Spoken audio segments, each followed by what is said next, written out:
number 6. Up to number 5, tonight's top 10 MVP. You guessed it, Justin busting another one as he goes up and under to deliver the Thunder. Beautiful stuff from Justin Penny, who thinks he's MJ tonight. All right, 3, 2. Always get up off the floor. What's up, hoop heads? I'm Wes, and welcome back to Backcourt Bytes, your daily hit of NBA chaos, stats, and storylines to keep your group chat arguing all day. Tonight, we've got 5 massive stories, so grab a snack, hit that like button, and let's get right into it. All right, so this one is wild. If you haven't been following, Kawhi Leonard and the Clippers owner Steve Ballmer have been dragged into this scandal involving a so-called green startup, a tree planting, climate positive kind of company that allegedly was used to funnel money in ways that have helped them skirt salary cap rules. Now, we're talking about lawsuits, investors calling it a fraud, and Ballmer getting added as a defendant. He's out here saying, I barely owned any of it. It was a fraudulent company. I didn't have control. While the league and the public are just staring and waiting. On top of that, the basketball product is a disaster. The Clippers are sitting at 6-17, one of the ugliest starts in the league. A Heat blog literally wrote a piece telling Miami, do not trade for Kawhi Leonard. Too much risk, too much baggage, not enough availability. Here's the question every contender is asking. If you're one piece away, is Kawhi still worth the potential headache? On one hand, when he's healthy, he's still a top-tier two-way wing. He's proven he can be the best player on a championship team. On the other hand, his health is a massive question mark. And now you've got this financial scandal attached to his name, and you might be inheriting all the noise that comes with that as well. Here's what I think. If I'm a contender, I only touch a Kawhi trade if the price is way below the superstar level. You should not pay a full max asset price for a guy with injury history and a legal cloud hanging over his head. All right, you're the GM now. Type it in the comments. All in if you'd still trade a big package for Kawhi, or hard pass if you're out completely. Now, let's go from one star with too much drama to a star just let his game do all the talking in Miami. Zach LaVine, come on down. All right. Now, I know we had Zach LaVine under as our play, and clearly he decided to go nuclear and just ruin our play, but the Sacramento Kings walked into Miami and just cooked the Heat. LaVine decided it was his night, 42 points, 8 of 13 from 3. He basically ended the game by halftime. He had 29 at half. The Kings came in on a 4-game losing streak, and they hadn't won a single game by double digits all year.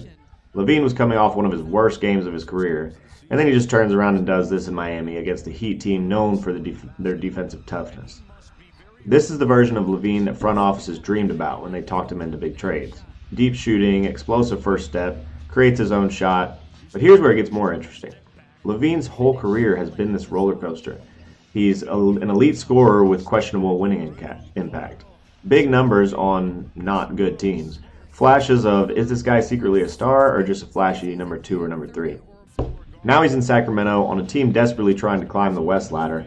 And nights like this make you ask, is Zach LaVine the piece that finally makes the Kings scary in a playoff series, or is this just another hot streak? Kings fans, tap in. After seeing LaVine drop 42 and torch the Heat, where do you rank him on this roster? Is he your closer?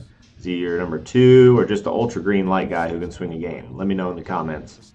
Speaking of elite scorers, one of the best bucket getters of this era just officially moved into the top 10 of all time in scoring, and somehow the headline is still Clippers lose again.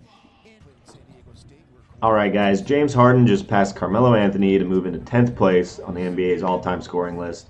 He dropped 34 points against the Timberwolves, hit this milestone, officially put himself into a group that includes guys like LeBron, Kareem, Kobe, MJ, Dirk, Shaq. That's pretty legendary territory. But of course, because it's the Clippers, they lost again.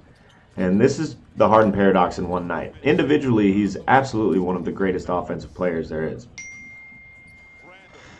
Step backs, free throws, foul drawing, pick and roll wizardry. He changed how teams defend. The numbers are undeniable, top 10 in career points, assist titles, MVP, scoring titles, and yet the conversation online is still, yeah, but what else? Yeah, but what about the playoff meltdowns? Yeah, but what about the trade demands? Yeah, but how many teams has he forced his way out of? Here's my hot take. You do not get to tell the story of modern NBA offense without James Harden, whether you like his game or not. There's kids that try to be him. The real debate now is he closer to that top-tier all-time guard conversation with, like, Steph, Wade, Kobe? Or is he in that second tier of incredible peak guys like Melo, CP3, Westbrook? And the brutal irony, he hits this huge milestone, and because the Clippers keep losing, it instantly becomes meme. Twitter's like, congrats on the all-time 10th scorer, here's your L.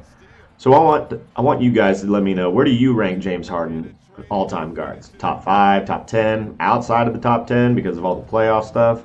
Drop your ranking and your reasoning in the comments. I'll be reading all of them. All right, on to our gambling. We are currently 4-2 on the season. Last night was tough. We had Zach LaVine under 33.5 points. He's coming off one of his worst games of the year, playing a good Miami defense, and he just decided to go off. He ended up scoring 42 points, shooting incredibly, so we lose that one. We move to 4-3 on the season. Let's check out what today's play is. We'll move to 5-3 after today.